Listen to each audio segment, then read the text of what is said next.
Ema juurde minekut ju prooviti vabatahtlikult teha ka tegelikult ju 1,5 kuud selles mõttes ja kõik need pakkumised, mida tegelikult jõuga tehti ju. Selles mõttes, et seda võidi proovida, aga see oli selles mõttes nüüd selline nii-öelda praktiline proovimine.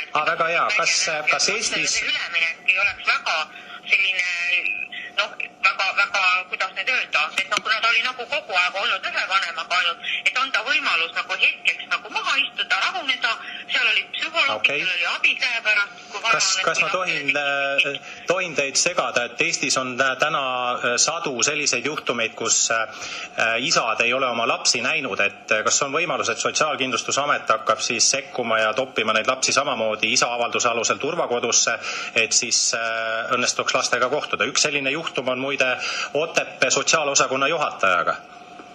See nüüd sõltub muidugi, kuidas turvakodus koht on ja kuidas kokkuleppele saavutatakse, aga ideaalis, eks ole, turvakodu ei tegele tegelikult vaidlevate vanemate ja laste suhtlemise korraldamisega. Sellega turvakodud meil ei tegele. Aga see on nagu selline vahekoht, kuhu last võidakse paigutada.